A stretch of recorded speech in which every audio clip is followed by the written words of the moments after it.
It's time to take you inside the huddle. Here we go. Straight from the source. This is the Players Club with JJ and Alex, featuring Cougar offensive lineman Connor Pay on 97.5, the KSL Sports Zone.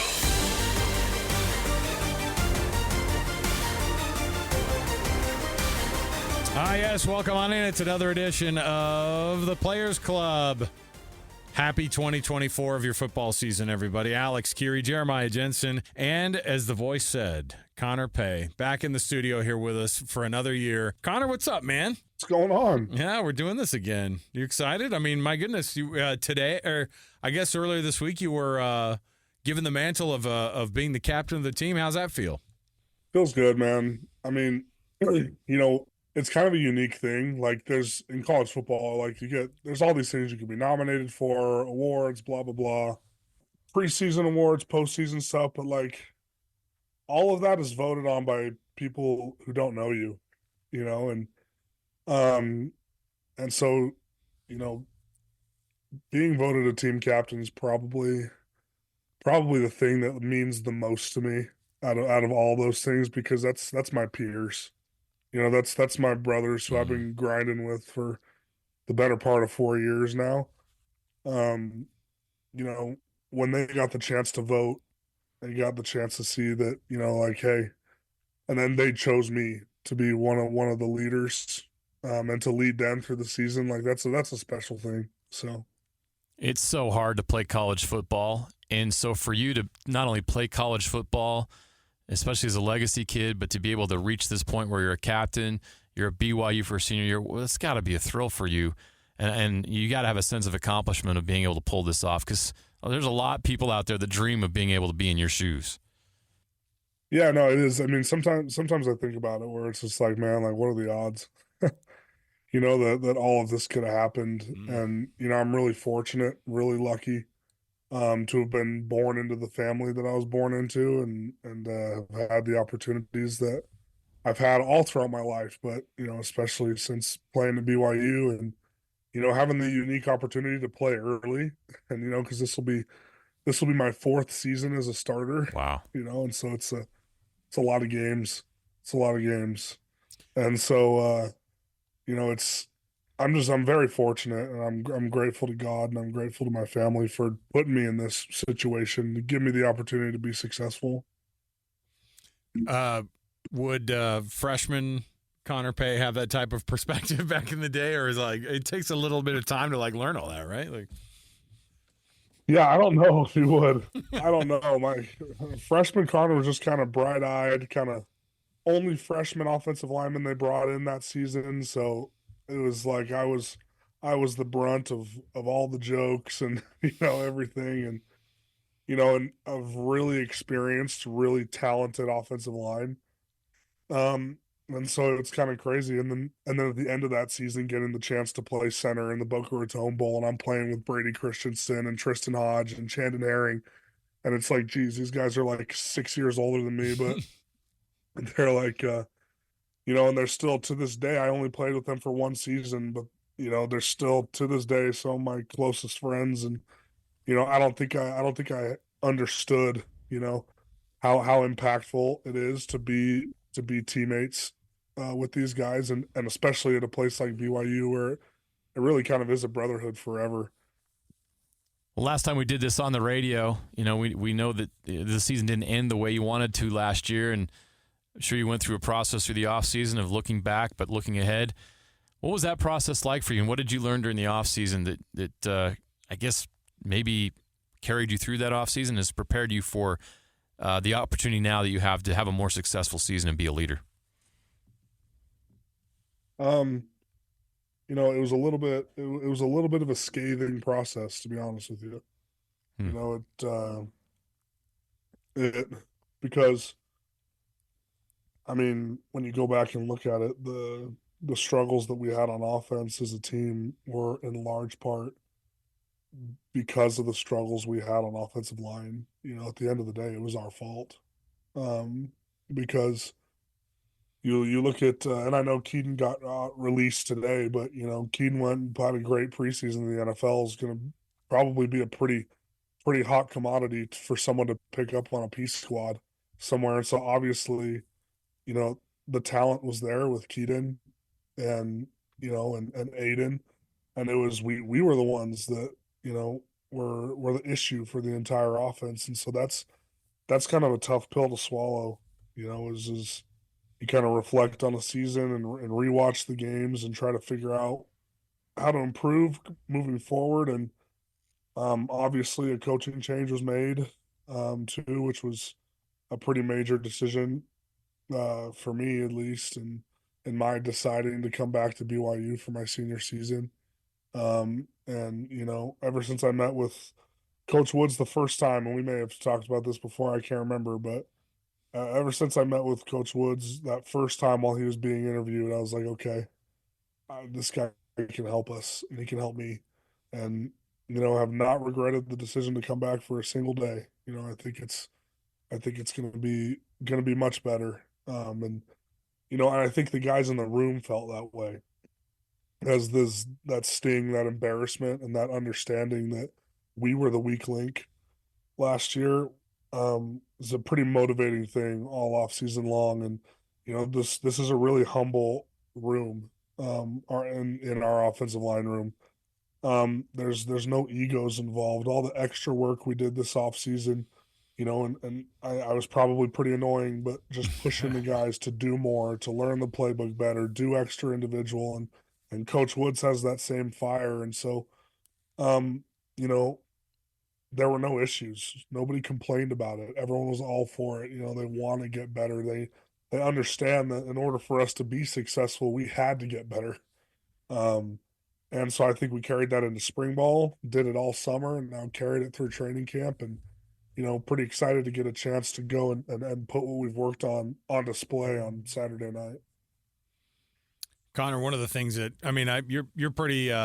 you're pretty rough on yourself. You're pretty hey, I gotta, we needed to do X, Y, and Z better this year. And so we were talking about this, I think today on the program, where it was the quarterback thing everybody's talking about, and we'll ask you about it at some point. I'm not asking you to give anything away this week because nobody else is, but we were saying, oh, that's great. Figure the quarterback situation out, but if the run game doesn't get figured out, what's the point? There's a little bit of that too, where we look at it and go, there should be that part where it goes, your quarterback is a major part of it, obviously, but if the run game doesn't get back, then that doesn't help out the cause at all either. No, not at all. And that's exactly right. It doesn't matter who we put back there. If we can't run the football, they're not going to be able to do their job. And we saw that last year with Keaton, right? Extremely talented quarterback. And, we kind of stifled him a little bit just because we had such a hard time running the football.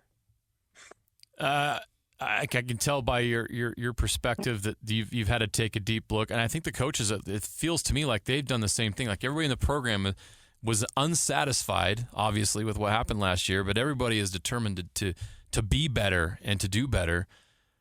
Have you seen that with your coaches as well? And we saw salty Kalani on Monday. He was really, how Kalani is. He's just always, happy-go-lucky. He was a little salty on Monday. That's how he is with you guys. Right. Well, fair enough. I liked it, though. I want to see a little bit of an edge because this team needs to have an edge after last season. Is it just business as usual with the coaches, or they had a little bit of an edge? Is there a chip on the shoulder of this program right now to go out and prove people that they're wrong? No doubt. And I think Kalani feels that. All the coaches feel that. Because the reality of the situation is that people's opportunities as far as players go for the NFL and coaches as far as their jobs go, is very much on the line. And, no one's oblivious to that. And so I think there has been a definite sense of urgency. We're not getting outside of ourselves, because you can take that too far and start doing uncharacteristic things, and I don't think that's happened, but there's definitely been an urgency, and that kind of that shortness and that fire you saw from Kalani today, that's kind of how he is all the time with us. And that's kind of how we are with each other all the time, but you come in front of the media and it's, oh, be respectful, do this, don't say this, blah, blah, blah, blah. And it's like, but a lot of times, and, Alex, you played, so you'll understand this, but it's just like a lot of times those feelings and those words and those things aren't meant for anybody else but the team. Yeah. And that's just kind of the way it goes. Like we don't owe anything to anyone except for ourselves and our fans that support us. And that's kind of the mindset we're taking. And so yeah, there's obviously a chip on the shoulder and a desire to go and prove people wrong and just to go, and I don't even know if like maybe rectify is the right word, but just to go out there and just to perform better. Because if you're a competitor, naturally going 5-7 is going to hurt and it's going to suck, and nobody wants to do that. That's the first losing season I've ever had in anything in my entire life, and it's not a good feeling. And so we got a team full of competitors who want to make sure that that does not happen again. Connor Pay, of course, our Players Club guest all this season long. Another awesome year for us to be able to chat with Connor because you shoot so dang straight, and it's good to be able to kind of break all these things out. So let's talk about your opponent this week. I mean, I don't know how much you can know about a team when it's the very first game of the season, and I think you brought it up earlier this week where it's like, look, you can see on tape as soon as you turn the tape on that's a good team, but what are you seeing this year out of Southern Illinois? Like, I mean, obviously, it's a nice one to be able to go to start things out at home. I think that the kind of that rectifying path of trying to get back to where you want to be starts this weekend. So, what do you see in Southern Illinois? What do you think? What do you guys think you can do? Yeah, no, it has been a little bit difficult. Obviously, just because it's first game of the year, you don't have any tape on them from this year, and they've had quite a bit of personnel changes with transfer portal and stuff like that. So, it's been kind of tough to get a beat on them individually. But just as a defense, they're really variable. And they like to change things up. They like to disguise simulated pressures, all that kind of thing. And they move a lot, which their defense is basically just try to confuse the O-line, pretty much, is how they do things up front. Which, in fairness, that can make it difficult to run the ball a little bit when there's constant slants and movement and stuff. And so there's going to be some dirty runs in this game, and that's okay. Some 1, 2, 3 yard gains, but when you move that much, there's someone's going to get caught out of a gap at some point, and have the opportunity to pop a few. So, yeah, but they're a tough team, and they show that on tape, and they play hard, and they rise to the occasion when they're playing against schools that are bigger than them. They've done that the last couple seasons, so we know that they're going to come ready to play. But we're excited to meet and exceed the intensity that they bring, and defend Lavelle's house. We got a chance to see Jake Retzloff last year play 4 games, and we know what the results were. I'm curious because you'd know better than us. We're on the outside. We make our judgments watching from the outside, but you've been working out with him for the past year. You're in spring training with him. You're in spring camp. You're in summer workouts. How has he improved? How has he gotten better? And what have you seen that would give BYU fans confidence that if he is the starter, he can go out there and lead you guys to victories? Well, I think first and foremost, his understanding of the offense has improved, having another year in the program, a full off season in the program. Because the number one thing that he wanted to improve on, and the number one thing that he did improve on in spring and fall camp just was his decision making. And his understanding of his reads, his progressions, all that stuff. And he was extremely clean all throughout training camp. And, he was making the right decisions when he was supposed to make them. And that's all that you want in a quarterback, is someone that's going to do what they're supposed to do when they're supposed to do it. And Jake has the mobility and the arm strength to do some special things too, to make a few extra plays. And so I think that's given me a lot of confidence, at least, of just seeing how much better he understands the offense now, how clean he's been in his decision making throughout spring ball and throughout training camp. So Connor Pay, Another year that we get to do the Players Club and chat about every week with you, all this stuff. It's a lot of fun for us. His hair has been approved by the president of the university, so stop asking. He's Connor Pay, offensive captain of this BYU offensive line.